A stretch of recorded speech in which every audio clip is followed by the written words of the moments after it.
का मला फोन करा.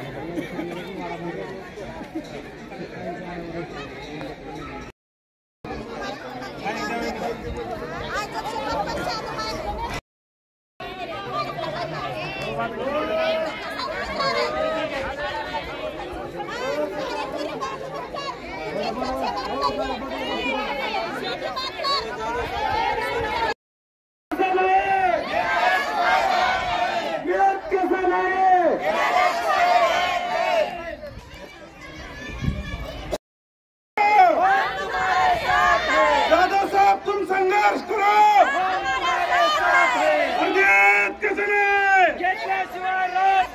धरणी धरणाचं पाणी, धरणी धरणाचं पाणी.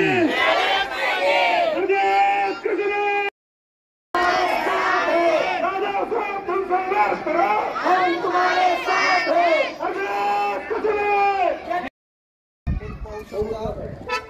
शासनाचं पत्र घेऊन लेखी पत्र घेऊन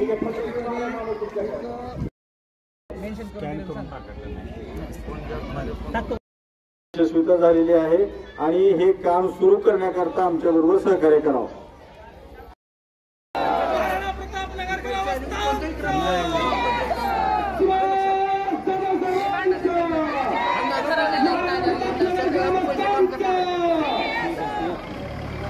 मध्ये कशाला आणलं? ठीक आहे माईक मध्ये सांग. हो ना मग तिने काय म्हणलं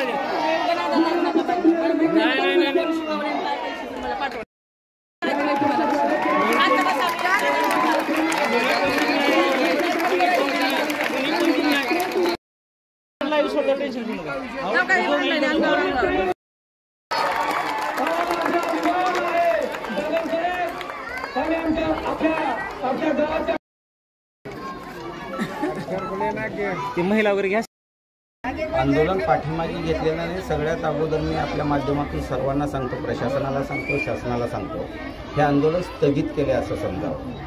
ह्याचं कारण असं आहे की या गावाचा 2012 पासूनचा जो काही वनवास आहे, 2012 पासून म्हणण्यापेक्षा जसं गाव वसलं तेव्हापासूनचा जो पाण्याचा वनवास आहे, त्या वनवासातून गाव बाहेर काढण्यासाठी 2012 पासून मी प्रयत्नशील होतो. 2012चा प्रयत्न 2022ला म्हणजे प्रत्यक्षात आला आणि 2022ला जे लातूर शहराच्या बाजूला धरणं आहे त्याचा सर्वे करून झाल्यानंतर महाराष्ट्र जीवन प्राधिकरण आणि लघु पाटबंधारे विभागानं असं कळवलं आम्हाला, ग्रामपंचायतीला आणि शासनाला पण, की जवळपासच्या क्षेत्रामध्ये म्हणजे शासनाच्या निकषानुसार 30 किलोमीटरच्या आजचं क्षेत्र लागतं. 30 किलोमीटरच्या आजच्या ह्याच्यामध्ये परिघामध्ये महाराणा प्रतापनगरला पुरेल एवढं पाणी या भागामध्ये उपलब्ध नाही. मग पुन्हा शासनाकडे आम्ही विनंती केली की आम्हाला मग पाणीच नाही का. मग शासनानं आम्हाला असं सुचवलं, महाराष्ट्र जीवन प्राधिकरणाला आणि लघु पाटबंधारे विभागाला, की घरणी धरण आहे आणि भंडारवाडी धरण आहे, लिंबोटी धरण आहे. लिंबोटी धरणाचं पाणी आमच्या गावाला परवडण्यासारखं नव्हतं, कारण खूप लांब असल्यामुळे त्याचं कॉस्टली पाणी पडणार होतं. भंडारवाडीमध्ये ऑलरेडी 35% पुढे आरक्षण केलेलं आहे पाणी पुरवठ्याचं, म्हणजे पिण्याच्या पाण्याचं.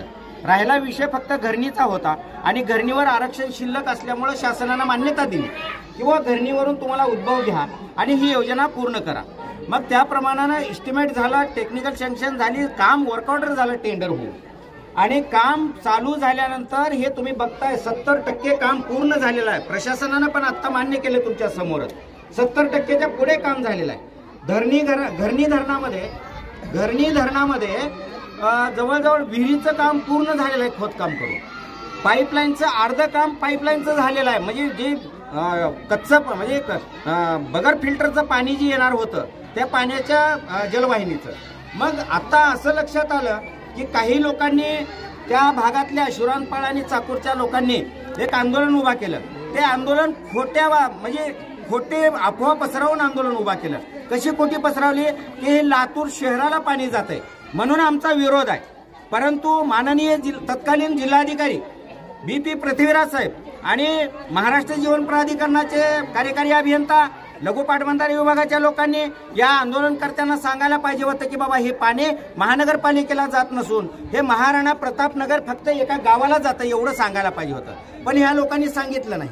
म्हणून प्रमुख मागणी काय आहे? माझी पुढील प्रमुख दिशा काय असणार? माझी प्रमुख मागणी एकच आहे, जे त्या आंदोलनामुळे ते काम बंद पडलं होतं धरणामधल्या विहिरीचं, आणि जे मुख्य पाईपलाईन आहे पाणी पुरवठा करणारी महाराणा प्रतापनगर ते घरणी धरण, ते बंद पाडलं होतं.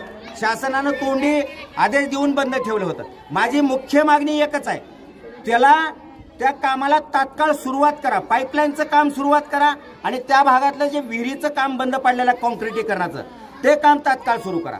आणि जर कोणी ह्याला आडवं येत असेल, पाणी हा हक्क आहे, मूलभूत हक्क आहे, आमचा अधिकार आहे त्या पाण्यावर, नाही अशातला भाग नाही. आमच्या गावामध्ये शिरांतपाळमधले लोक राहतात, चाकूरमधले लोक राहतात, मग ती लोक नाहीत का? तर त्या जर कामाला कोण आडवं येत असेल तर शासनानं कायदेशीरपणानं शासकीय कामामध्ये अडथळा आणला म्हणून कायदेशीर गुन्हे दाखल करावेत आणि ही योजना कार्यान्वित करावी.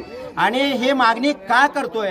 2054 पर्यंतचा आराखडा आहे, 2024 ते 2054, 30 वर्षामध्ये जर आम्हाला हे कुठला दुसरीकडचा उद्भव नसलेला उद्भव घेऊन जर योजना पूर्ण झाली तर आम्हाला शासनाला पाणी मागण्याचा अधिकार राहणार नाही आमच्याकडून लेखी घेतलेला शासनानं. 2054 पर्यंत बोरला सुद्धा परवानगी मिळणार नाही. आमच्याकडे आता जवळजवळ 100 बोरवर गाव चालतंय.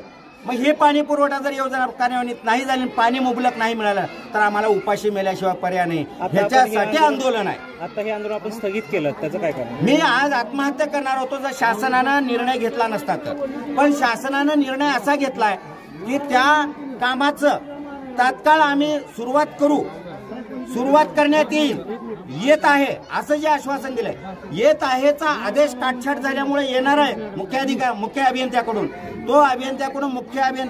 आदेश आला तर आम्ही थांबू, अन्यथा 15 दिवसाची वाट बघू.